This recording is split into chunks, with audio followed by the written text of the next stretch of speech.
এটা নিয়ে সুপ্রিম কোর্টে, ওখানকার সুপ্রিম কোর্ট সমসাময়িক কালের একটি মামলা পর্যন্ত হয়েছিল। সেই মামলাটার বিষয়টা হচ্ছে যে রাস্তা দিয়ে এই যে হাঁটতে না দেওয়া, এই সংক্রান্ত আইনের প্রয়োগ নিয়ে সরকার 19 শতাব্দীর দ্বিতীয়ার্ধে একটা আইন তৈরি করেছিল। আইনটা কি? আইনটা হলো যে সরকারি সমস্ত রাস্তা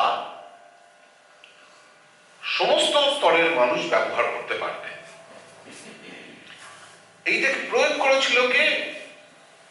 প্রয়োগ করেছিল সেই সময়কার যে নেটিভ স্টেট গুলো তারা। কিন্তু বাস্তবে কিন্তু এটা প্রয়োগ হয়নি। কেন হয়নি? আইনগত জটিলতার জন্য। কারণ ওই আইনের মধ্যে আর একটা কথা ঢুকানো ছিল যে সমস্ত রাস্তাকে দুটো ধরনের রাস্তায় বিভক্ত করা হয়েছিল। একটা হচ্ছে গ্রাম ভেদিস আর একটা হচ্ছে রাজভেদিস। গ্রাম ভেদিস সে প্রাইভেট রাস্তা হতে পারে, গ্রামের রাস্তা হতে পারে, কিন্তু রাজভেদিস মানে হলো সরকারি রাস্তা। তো ওয়াইকম মন্দিরের চারদিকের যে রাস্তা সেটা আসলে কিন্তু সরকারি রাস্তা, কিন্তু ওটাকে দেখানো হলো গ্রাম ভেদিস হিসেবে। সুতরাং অস্পৃশ্য ওখান থেকে যেতে পারবে না। এই আইনগত বিষয়টা আমরা একটু বলে রাখলাম। এখন এই রাস্তা দিয়ে নারায়ণ গুরু, আপনারা তার নাম শুনেছেন, কেরলের একজন বিখ্যাত চিন্তাবিদ, যিনি সমধর্মের কথা ভাবতেন, যিনি বলতেন যে one god, one religion, one caste. যদিও তার শিষ্য পরবর্তীকালে বলেন যে no religion, no god, no caste for mankind. অস্বীকার করেন তার যে শিষ্য। এর সময়টা হলো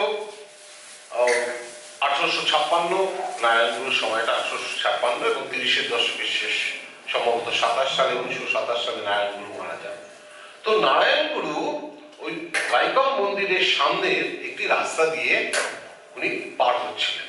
তখন পুরোহিতের নির্দেশে, মন্দিরের পুরোহিতের নির্দেশে নারায়ণ গুরুকে রীতিমতো ধাক্কা দিয়ে ফেলে দেওয়া হয় এবং সেই রাস্তা থেকে সরিয়ে দেওয়া হয়। এতে একটা মারাত্মক প্রতিক্রিয়া হয়।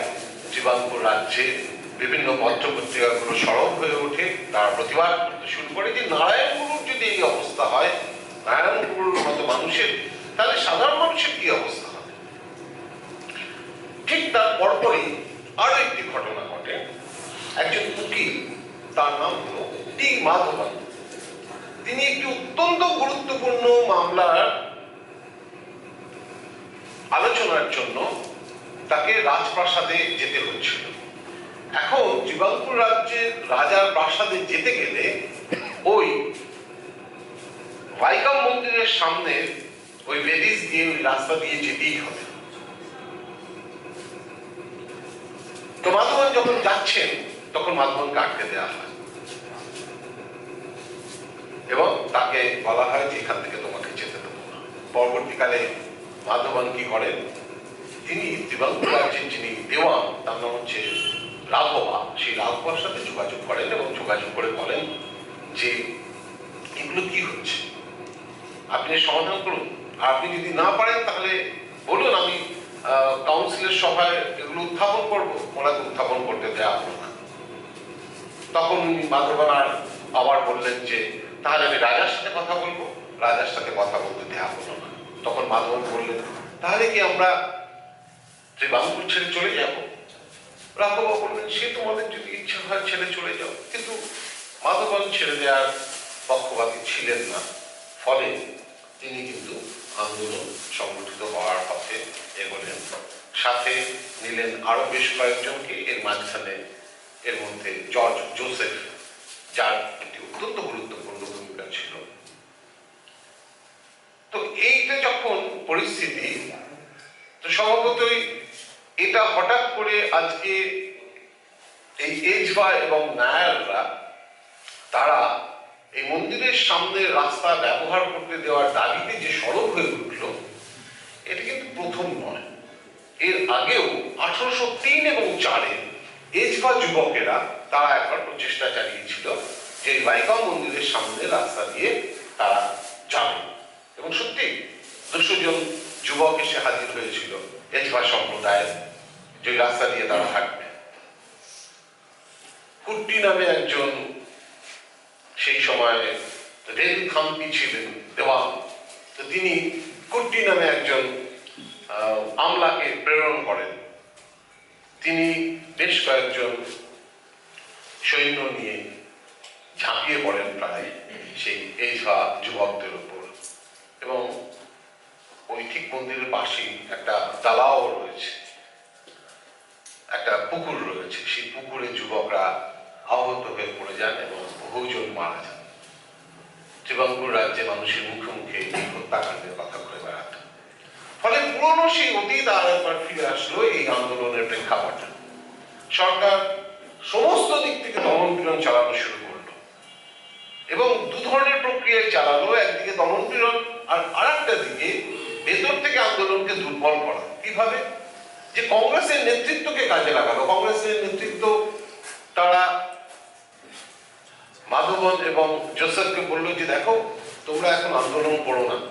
এটা 1924 ফেব্রুয়ারি মাসের কথা বলছি। 29 ফেব্রুয়ারি আন্দোলনটা শুরু হওয়ার কথা ছিল। করো না, আমরা এটা আলাপ আলোচনা করে দেখছি, যাতে রাজার অনুমতি পাওয়া যায়, তাহলে আর কোনো ধরনের ক্ষয়ক্ষতি এড়িয়েই আমরা আমাদের উদ্দেশ্যকে সফল করতে পারব। আসলে এটা একটা কৌশল ছিল আন্দোলনকে দমিয়ে দেওয়ার। কিন্তু মাধবন এবং জোসেফ কি করলেন? বললেন যে ঠিক আছে, আমরা ওই মার্চ করে বা মিছিল করে যাব না, আমরা 3 জন এবং 2 জনের ছোট ছোট গ্রুপ যাব। প্রায় 72 জন নেতাকে পুলিশ গ্রেপ্তার করল, অবর্ণনীয় দমন পীড়ন শুরু করে দিল। ফলে আন্দোলন বেশ কিছুটা পরিমাণে দমন করা সম্ভব হলো, কিন্তু পুরোপুরি সম্ভব হয়নি, কারণ মানুষের মধ্যে তখন দিকে দিকে আগুন জ্বলছে। তখন মাধবনরা যোগাযোগ করলেন রামস্বামী পেরিয়ারের সাথে জেলখানা থেকে, যে আপনি যদি না আসেন তাহলে আমাদেরকে নিঃশর্তভাবে আত্মসমর্পণ এবং ক্ষমা চাইতে হবে। আপনার কি মত? মাদ্রাজ প্রভিন্স থেকে পেরিয়ার ছুটে আসলেন ত্রিবাঙ্কুর রাজ্যে। একটা জিনিস এখানে বলা দরকার, সেই সময় মাদ্রাজ কংগ্রেসের সভাপতি কিন্তু পেরিয়ার। তিনি রাজা গোপালাচারিয়াকে বললেন যে আপনি দায়িত্ব নিন, আমি ঘুরে আসছি, কি হচ্ছে একটু দেখে আসছি। আসলেন রাজা, প্রথমেই যেটা করলেন, পেরিয়ারকে গেস্ট হাউসে, নিজের গেস্ট হাউসে থাকতে দিলেন এবং যথেষ্ট আদর আপ্যায়ন করলেন। পেরিয়ার বুঝেছেন যে কারণটা কি, কিন্তু যেদিন রাজা পেরিয়ারকে তার নিজের গেস্ট হাউসে রাখলেন, পরের দিনই পেরিয়ার জনসভায় এমন বক্তৃতা দিলেন যে পুরোহিত এবং ব্রাহ্মণরা তারা রাজাকে গিয়ে রীতিমতো নালিশ করলো যে এ তো সাম্প্রদায়িক দাঙ্গা লাগাতে চাইছে পেরিয়ার, উচ্চ বর্ণ নিম্ন বর্ণের, ইমিডিয়েট একে অ্যারেস্ট করুন। অ্যারেস্ট করা হলো, তার 2 দিনের মধ্যে 1 মাস তার জেল হলো।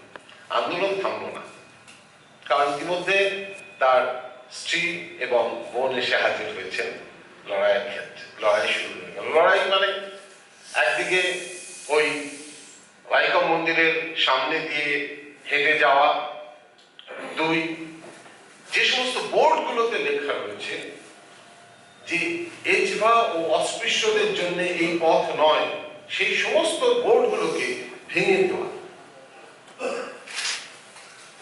কিংবা সেগুলোকে কালি দিয়ে মুছে দেওয়া।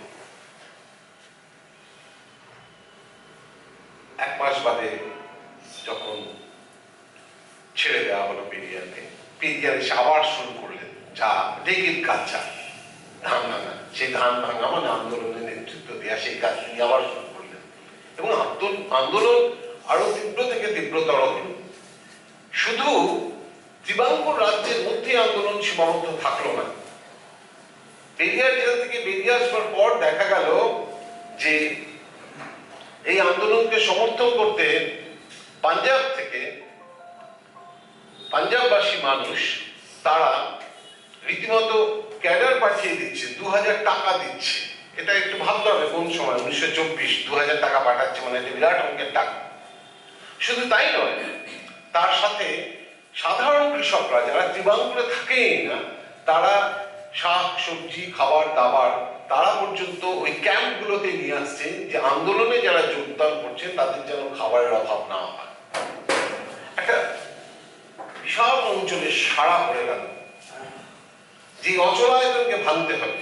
আর নয়, এবার মাথা তুলে দাঁড়াও, চোখে চোখ রেখে প্রশ্ন করো যে অসভ্য বর্বর বর্ণ এবং জাতভেদ প্রথা দীর্ঘদিন ধরে অনুশীলিত হয়ে আসছে, এবং ব্রিটিশ গভর্নমেন্ট ব্রাহ্মণ্যতন্ত্র, রাজা পিতৃতন্ত্র, এদের একটা অশুভ চক্র এইটাকে প্রয়োগ করে যাচ্ছে। কারণ ব্রিটিশ গভর্নমেন্ট সম্পর্কে পেরিয়ারের কোনো সময় মোহ ছিল না।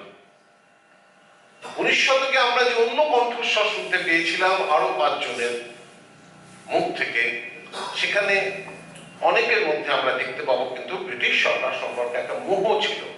যেমন জ্যোতিবা ফুলের সময়টা হচ্ছে 1827, মৃত্যু 1890 সাল। জ্যোতিবা ফুলের কিন্তু একটা পর্ব অব্দি 1872 সাল অব্দি রীতিমতো ব্রিটিশ গভর্নমেন্টের প্রতি তার একটা সহানুভূতি সমর্থন একটা ছিল। পরবর্তীকালে সেটা ভেঙে যায় যখন উনি সত্যশোধক সমাজ নিয়ে কাজ শুরু করলেন। অর্থাৎ কৃষকের যে অবস্থা, সেই কৃষকের অবস্থার জন্য দায়ী এই ব্রিটিশ ব্যবস্থা। এবং এমন উনি প্রবন্ধ লিখতে শুরু করেন, যে প্রবন্ধ ওনার সংগঠনের পত্রিকাটার নাম হচ্ছে দীনবন্ধু, সেই দীনবন্ধুতে পর্যন্ত 3rd আর্টিকেল ওনার প্রকাশিত হতে দেয়। সেই সময় দীনবন্ধুর যিনি সম্পাদক ছিলেন তিনি হচ্ছেন লোখান্ডে বলেন যে না, এটা ছাপানো যাবে না, ভয়ঙ্কর ব্রিটিশ বিরোধী। পরবর্তীকালে ওনার সেই সমস্ত আর্টিকেল গুলো নিয়ে একসাথে একটি বই বেরোয়, সংকলন বেরোয়, কাল্টিভেটরস হুইপ কোর্ট। যদি ওনার মৃত্যুর দীর্ঘদিন বাদে, প্রায় 72 বছর বাদে এই গ্রন্থ আকারে এটা প্রকাশিত হয়। তো পেরিয়ারের এরকম কিন্তু কোনো মোহ ছিল না ব্রিটিশ সরকারের প্রতি। তিনি খুব স্পষ্টভাবে বুঝিয়েছিলেন যে এই যে ব্রাহ্মণ্যতন্ত্র টিকিয়ে রাখা, এই টিকিয়ে রাখার পিছনে রাজনৈতিক রাষ্ট্র এবং সরকারের ভূমিকাটা কি, এটা ছবিটা তার কাছে খুব স্পষ্ট ছিল। তাই ব্রিটিশ সরকারকে কখনো ছেড়ে কথা বলতেন না উনি, যার জন্য ব্রিটিশ গভর্নমেন্ট বহুবার তাকে বন্দী করেছে বিভিন্ন সময় বিভিন্ন কারণে। আমরা আসবো সে কথায়। শুধু তাই নয়, 47 পরবর্তীকালেও ওনার জেলখানায় যাওয়ার যে ঘটনা ধারাবাহিকতা, সেটাতে কিন্তু কোনো ছেদ পড়েনি। 47 পূর্ব এবং 47 পরবর্তী উভয় ক্ষেত্রেই শাসক বেছে নিয়েছিলেন দমন পীড়নের পথ এবং পেরিয়ারকে জেলখানার মধ্যে পুরে রাখার পথ। এখন পেরিয়ারে যে দ্বিতীয়বার বেরোলেন, দ্বিতীয়বার বেরিয়ে কিন্তু আন্দোলন আরো তীক্ষ্ণ তীব্র হয়ে উঠল। যেহেতু এরকম একটা অবস্থার আবির্ভাব হচ্ছে, তখন পেরিয়ারকে আবার ধরা হয় এবং 6 মাসের জন্য অ্যারেস্ট করা হয়। এই সময় একটা মজার ঘটনা ঘটেছিল। মজার ঘটনাটা হচ্ছে যে ব্রাহ্মণ পুরোহিতরা তারা শত্রু নিধন যজ্ঞ নামে একটা যজ্ঞ করেছিল। কারণ এই নিম্ন স্তরের যে মানুষ তারা আজকে সংঘবদ্ধ হচ্ছে, লড়াই করছে, এটা একেবারেই অনাকাঙ্ক্ষিত। সুতরাং এই শত্রুদেরকে নিধন করতে হবে, নিধন করার জন্য তাই যজ্ঞের প্রয়োজন। তো যজ্ঞ করলেন তারা বেশ কয়েকদিন ধরে, কিন্তু যজ্ঞ যেদিন শেষ হলো তার পরের দিন ত্রিবাঙ্কুরের রাজাই মারা গেল। তো পেরিয়ার খুব এটা নিয়ে মজা করছেন। 1958 সালে একটা বক্তৃতা দিয়েছিলেন, বক্তৃতাতে এই বইটাতে আছে। গাইকম আন্দোলনের স্মৃতি উনি চর্চা করেছেন। বলছেন যে আমাদের নিধন করবার জন্য ব্রাহ্মণ পুরোহিতরা তারা যজ্ঞ করেছিল, কিন্তু যজ্ঞের ফলে ও শত্রুরা তো মরলই না, উল্টে মিত্রপক্ষই মারা গেল। পেরিয়ার বেরোলেন 6 মাস বাদে। আন্দোলন কিন্তু একটু টলেনি। এই সময় কংগ্রেসি নেতৃত্ব তাদের তাদের যে কি অসাধারণ ভূমিকা, সত্যি মানে তাদের বুদ্ধিকে সেলাম জানাতে হয়। বাইকম মন্দিরের সামনে দিয়ে এজপাড়া নিম্নবর্ণ দলিতরা অস্পৃশ্যরা হাঁটবে, এটা প্রায় প্রতিষ্ঠার মুখে। রাজার মৃত্যুর পর রানী প্রায় স্বীকার করেই নিচ্ছে, এবং স্বীকার করে নিচ্ছেন শুধু না, রাজার মৃত্যুর পরের দিন শ্রাদ্ধ যেদিন হলো সেদিন পেরিয়ার সব সকলকে মুক্ত করে দিলেন রানী। আর পেরিয়ারের সাথে কথা বলতে চাইলেন যাতে এই বিক্ষোভ টিক্ষোভ আন্দোলন বন্ধ হয়ে যায়। চক্রবর্তী রাজা গোপালাচারী তিনি কি করলেন, তিনি রাঘবার সাথে যোগাযোগ করলেন এবং যোগাযোগ করে বললেন যে না, পেরিয়ারের সাথে কথা হবে না, কথা বলুন আপনি গান্ধীর সাথে। তার মানে যাতে বাইকম আন্দোলনের পুরো কৃতিত্বটা পেরিয়ার না পান, যার জন্য গান্ধীকে এখানে জোর করে ঢোকানো হলো।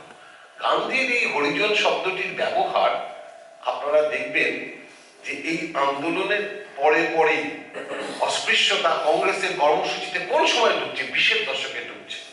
কারণ তার আগে জাস্টিস পার্টির আসল নামটা হচ্ছে south Indian federal association, south Indian federal association. তো তারা এই প্রশ্নগুলোকে সামনে নিয়ে এসেছিল রীতিমতো। ফলে গান্ধী এবং কংগ্রেস বাধ্য হয় এই নিম্নবর্ণ থেকে উঠে আসা যে মানুষ, তারা যাতে কোনোভাবে নেতৃত্বে না পৌঁছে, তাকে কিভাবে আটকানো যায়।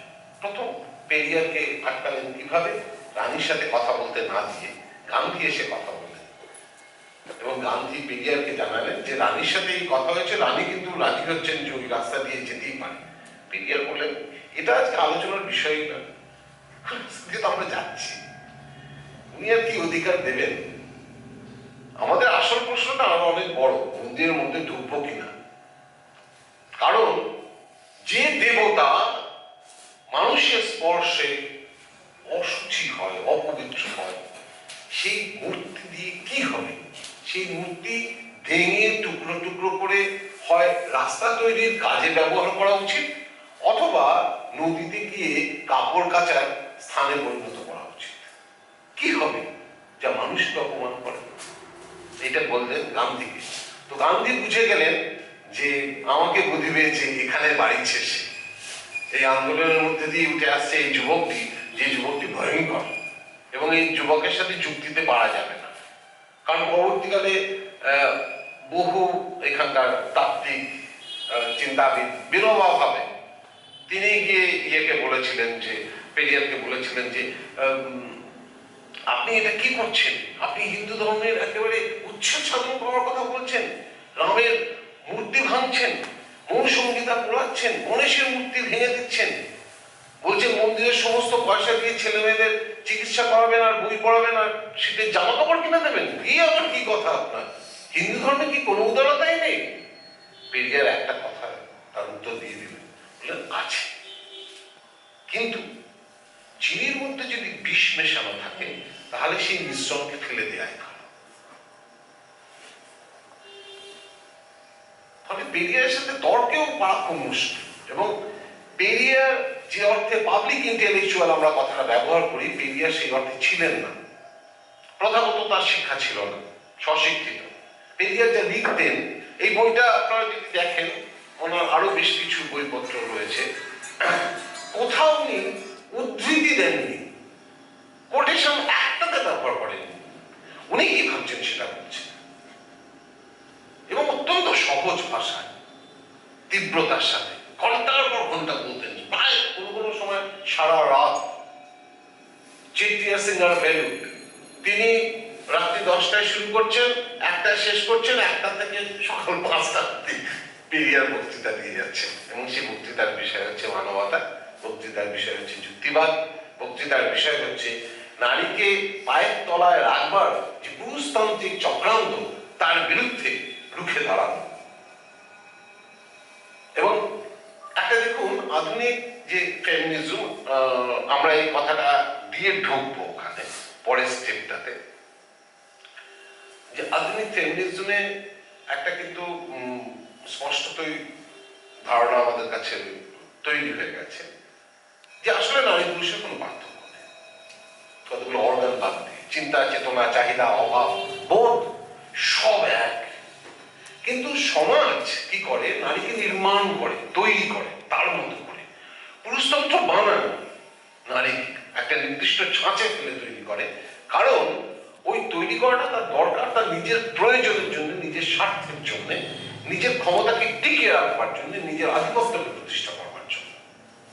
এটা পেরিয়ার দেখেছেন এবং তার প্রকাশ হিসেবে উনি দেখেছেন বাল্য বিবাহ, তার প্রকাশ হিসেবে উনি দেখেছেন যে ডিভোর্স, বিবাহ বিচ্ছেদের অধিকার না দেওয়া, বহু বিবাহ যদিও তুলনামূলকভাবে কম, বিধবা বিবাহ না হওয়া,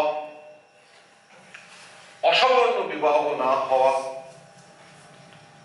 উনি এবার কিন্তু মুখ ঘোরালেন একেবারে সরাসরি সামাজিক দিকগুলোর দিকে, এবং সামাজিক দিকগুলোর দিকে যখন তাকাচ্ছেন তখনই শুরু হচ্ছে এই আত্মমর্যাদা বা আত্মসম্মান আন্দোলন বা সেলফ রেসপেক্ট মুভমেন্ট 1925 থেকে। 1925 উনি কংগ্রেস ছাড়ছেন, কারণ ওনার কাছে ততদিনে স্পষ্ট হয়ে গেছে যে কংগ্রেস একটি ব্রাহ্মণ্যতান্ত্রিক রাজনৈতিক দল, যার মূল কাজ হলো ব্রাহ্মণ্যতন্ত্রকে টিকিয়ে রাখা। হরিজন আবার কে হরি? বিষ্ণু কি ভালো লোক? প্রশ্ন তুলছেন, এবং শুধু প্রশ্ন তুলছেন না, তার সাথে লেখা চালিয়ে যাচ্ছেন, যার জন্য ওনাকে আলাদা করে ওই কম্বনের যে দক্ষিণ ভারতীয় যে রামায়ণ চর্চার ফলে যে কম্বন রামায়ণ রয়েছে, সেই কম্বনের লেখা রামায়ণকে উনি সমালোচনা করে লিখলেন সচ চে রামায়ণ বা সত্য রামায়ণ। তার ট্রু রিডিং, প্রকৃত রামায়ণের পাঠটা কি?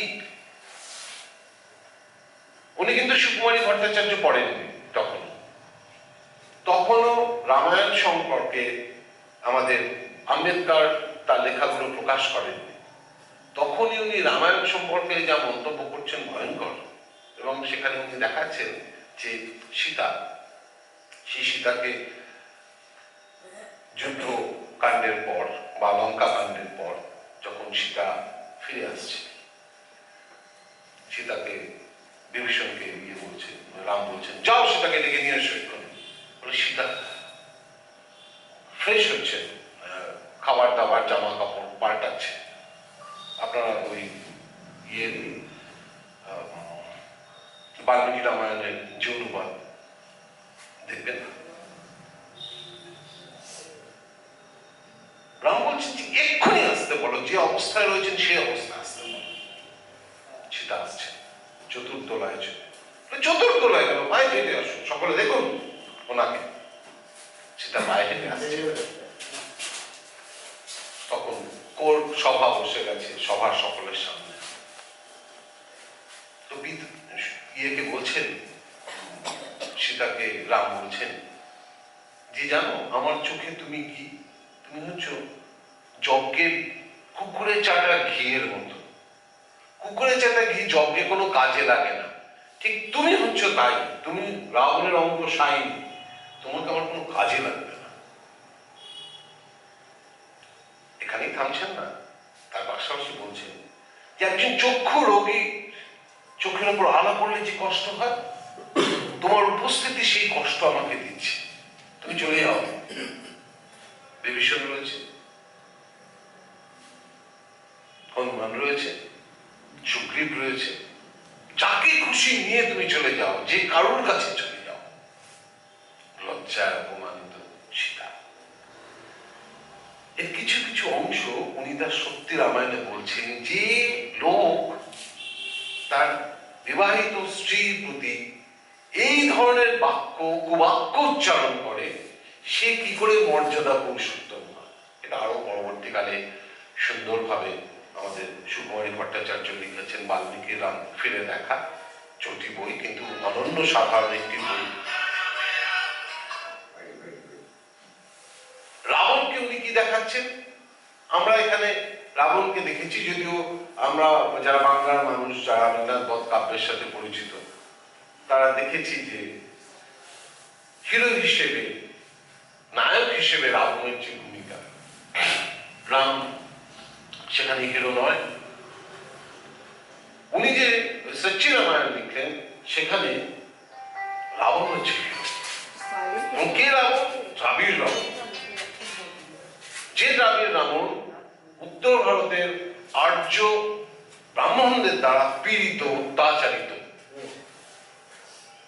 সুতরাং আমাদের যে হিরো হবে, আমাদের যে নায়ক হবে, সে হচ্ছে রাবণ। অর্থাৎ উনি একটা অন্য ব্যাখ্যা আনলেন, পুনর্ব্যাখ্যা করলেন, পুনর্বিশ্লেষণ করলেন। বাল্মীকির রামায়ণ বাদ দিয়েও রামায়ণের অসংখ্য ভাষ্য, অসংখ্য গল্প রয়েছে। শুধু বৌদ্ধ জাতকের কিন্তু গল্প নয়।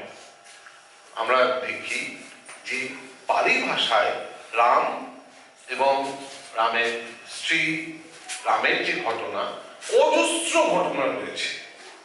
এবং সেখানে 300 রামায়ণও নয়, বোধহয় 1000 খানেক রামায়ণ।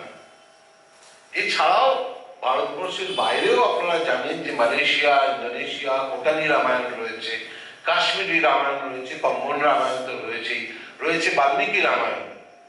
অজস্র রামায়ণ, এবং প্রত্যেকটা রামায়ণে এক এক ধরনের গল্প। দক্ষিণ ভারতীয় যে রামায়ণ, সেই রামায়ণের নানা যে ভাষ্য আমরা পাই, সেখানে কিন্তু আমরা এই লঙ্কা কাণ্ডের অংশগুলো আমরা দেখতেই পাবো না। সেখানে যুদ্ধ হচ্ছে কাদের মধ্যে? যুদ্ধ হচ্ছে শিকারজীবী মানুষের সাথে কৃষিজীবী মানুষ। অর্থাৎ এই যে রামায়ণের যে অন্য ভাষ্যগুলো, অন্য পাঠ যেগুলো রয়েছে, সেই সূত্রগুলো কিন্তু জ্যোতিবা ফুলেও ব্যবহার করেছিলেন, পেরিয়ারও ব্যবহার করলেন। এটার কারণ কি? এটা একটা বিশেষ ঐতিহাসিক এবং সামাজিক তাগিদের জায়গা থেকে এটা করলেন। করলেন এই জন্যে যে তাকে প্রতিষ্ঠা করতে হলো ব্রাহ্মণ্যতন্ত্রের সংগ্রামের ভিত, বর্ণ এবং জাত ভেদ মূলক যে সমাজ ব্যবস্থা, তার বিরোধিতা করবার ভিত। তাকে নতুন ইন্টারপ্রিটেশনের প্রয়োজন পড়ল, নতুন ব্যাখ্যার প্রয়োজন পড়ল। কারণ যে আন্দোলন তিনি করছেন তাকে যুক্তির আধারে সাজাতে হবে। শুধু আন্দোলনের মতো এগোয় না, তাকে নির্দিষ্ট তাত্ত্বিক একটা আকার দিতে হয়, বৈধতা দিতে হয়।